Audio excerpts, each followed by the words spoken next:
Hi, this is Dave Pokorny. I am here with Kate Magruder from the Ukiah Players Theater, and we're going to talk about that space and tell us why we should all come down to the Ukiah Theater.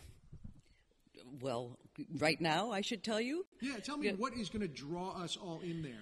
It's a marvelous space. It's the Ukiah Playhouse. That's the name of the actual facility, and we built it ourselves back in 1982. It's homey. It's snuggly. It's packed with memory and energy, and there's always something going on there, whether it's a concert or a film or a play or a original storytelling program. And how many seats is the facility? 125 seats, and a lovely little garden park area outside where you could picnic if you wanted to. Bring something to eat before you come, before you go to the show. And now, what I want to know about you is, where did this start for you? Not Ukiah Theater, but where did theater start for you? How did that all come about? And you've done it almost your entire life? Yeah, I have. I was just. I couldn't stop, I guess. It kind of bubbled out of me. My brother and I used to, as all children do, used to make plays. We would make plays in our basement and charge our family 2 cents to come see them. But so you were the starving artist. Yeah, even in our bathrobes. Yeah. We were. I found a picture just recently of the two of us in one of those very moving productions, and we were in our bathrobes, and it was a sleeping moment. We were sleeping in these big butterfly chairs down in the basement. That part of the play, and made me think that's where Andy Warhol got his idea for that opus of it. Yeah. Anyway, I grew up in Woodstock, Illinois, a little town in northern Illinois, and it had a great square. It does have a great town square, and on that square was an opera house, a 19th century opera house that had, when I was a young kid, had kind of fallen into disrepair. But a woman came into town who had theater background and a passion for that opera house, and she enlisted the older teenagers in town, including my older sister, and a couple of the mothers, including mine, and they cleaned the place up, and they saved it from being torn down. Actually, it was unbelievably going to be torn down and made it into a parking lot. But Esther Pantages Stewart saved that. That's a theater name right there. There it is, man. And she was wild and Greek and exciting, and she was my mother's friend. And I grew up under her tutelage. She put on all sorts of plays, from Peter Pan to Pinter, and acting classes and film series and directing classes, and the opera house was our place. It was, we had the run of it. It was our playhouse, and it made me so. It saved me, really, as a careening teenager myself as I grew up. The Opera House saved me. And I went on and studied theater at UC Irvine. I came out to California and studied theater. But I was never comfortable with the thought about going off to try to make it in New York or L.A. And at that point, late 60s, that seemed to be the only option in our very professional theater department at Irvine. And so I was just kind of... I was confused, and I didn't know quite what to do. And I did what many young people did at that time, and I went back to the land. And that land for me turned out to be Ukiah, California, which I'd never heard of. So did you just flip open a map and point? No, my partner and I at the time, he was getting his degree in directing at Irvine, and he was a part owner of a natural food store in Laguna Beach, California, and we were living there and doing that. And we thought, actually, we were going to go to Maine and buy land in Maine, right by Helen and Scott Nearing, whose book Living the Good Life had transformed ours. And so we were living in a teepee. We'd made a teepee, and we were living in a teepee in my parents' woods in Woodstock, Illinois, and we were running the Opera House program that summer and working with Esther, who is now my colleague. She wasn't my mother's friend, solely anymore. She was my friend, and it was really neat. And she was doing theater in the schools, and she was enlisting us to travel around and do theater in the schools with her as well. But we were living in a teepee and making a little bit of money to go to Maine, and our friends who had the natural food store with us called and said that they'd heard about this ranch outside Ukiah, California that was being subdivided, and we could buy a chunk of it with them, and did we want to do that? And so, sight unseen, we said, okay, we'll do that, and came back to California. But had never been to Ukiah before. Never just been to Ukiah before. Bought property. Just bought property. We just, it was one of those, we had great faith and and great. Well, if you're going to be in theater. Well, as it turned out, it was the place. I didn't end up staying at the ranch for many years, but when I did matriculate down into Ukiah in 1977, because I knew I had to kind of like join the world, within minutes practically, I met other people, other theater expatriates who had come to the hills around Ukiah to, make a garden and, build a little house. And they'd done all of that. They'd gotten their water systems in, and now they were really hungry to do what they did best, which was make theater. And so we coalesced in the summer of 1977 with the importance of being earnest, and then we were off and running. And basically, I've been doing it ever since there. Wow. Well, I guess that's what I've done with my adult life the so theater far. is old enough to run for president. You have to be 35, so it's about time. I'll put it on the ticket.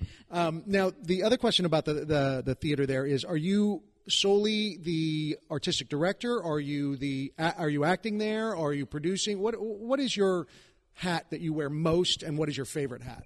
Well, I've worn them all over these years. I've acted always and directed for most of those 35 years, and been an administrator, really. I found myself in a position of leadership, as a managing director, artistic director, or executive director, and now I'm president of the board, and there really isn't.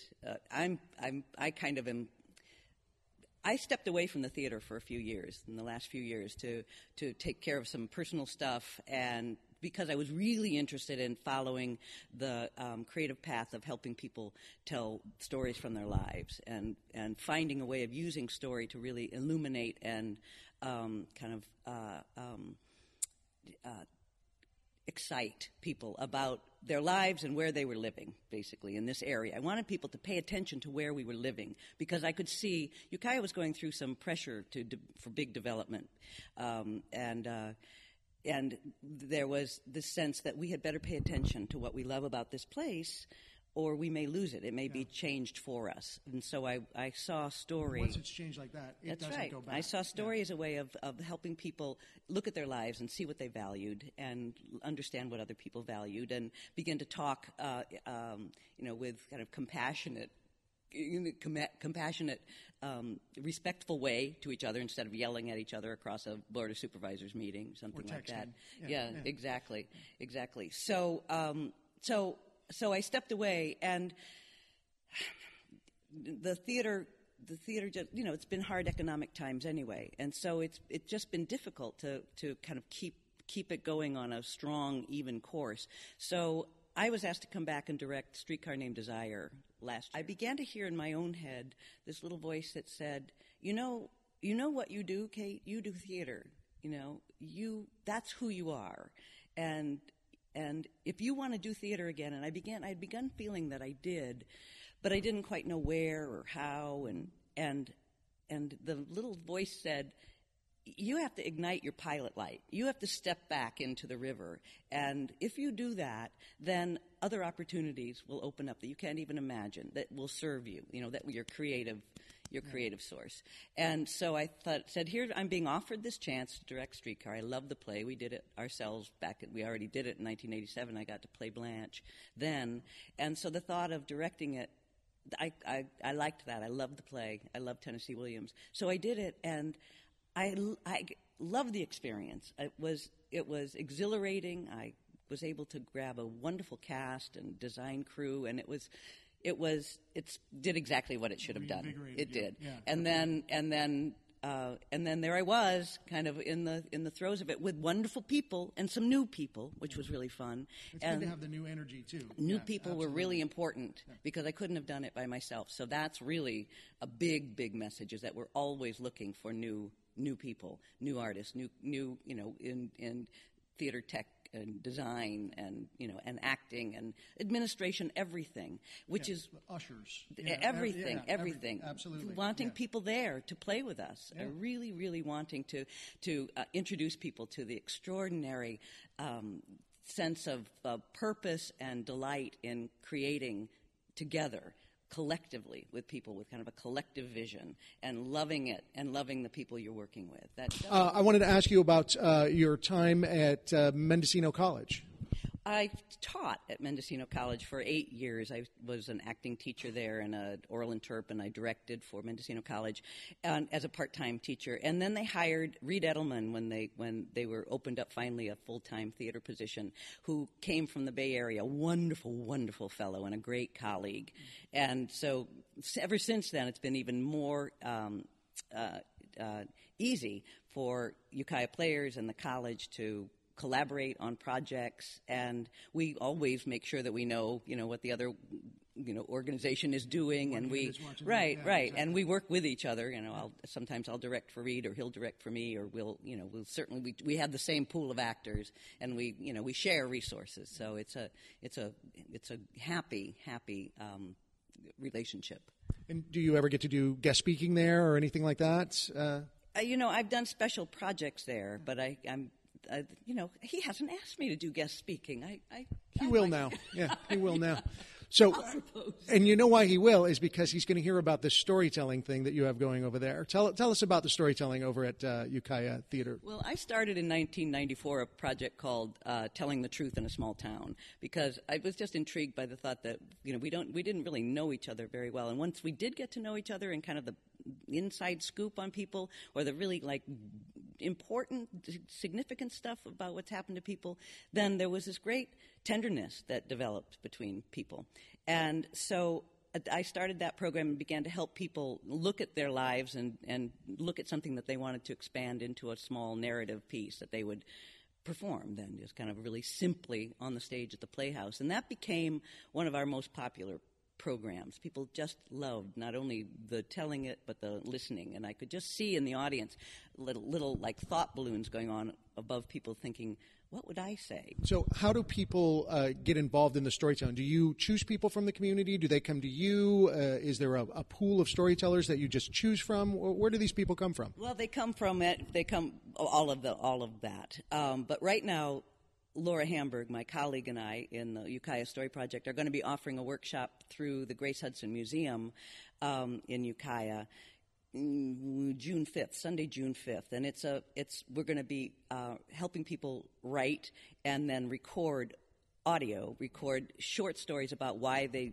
come to Ukiah. What on earth, of all places, why are they in Ukiah? That tiny little story. And then we're going to edit that and put it on the radio for a project, because StoryCorps just came to Ukiah. It was there for a month, a wonderful NPR, the National Story Project, and interviewed people. People did hour-long interviews in the van, and that's going to be edited and played on KZYX, the public radio station. And so we're going to add this mix, our own personal little stories about why coming to Ukiah. So basically, I have to raise the money for it. I have to find I have to choose, the theme and the lens, and then send the word out and invite people to participate. Well, I came to Ukiah for my honeymoon, so absolutely. We spent part of our honeymoon in Ukiah, and I cannot wait to come and not only see the storytelling, see a show, but I can't wait to come tell a story at the storytelling, and I absolutely want to get involved.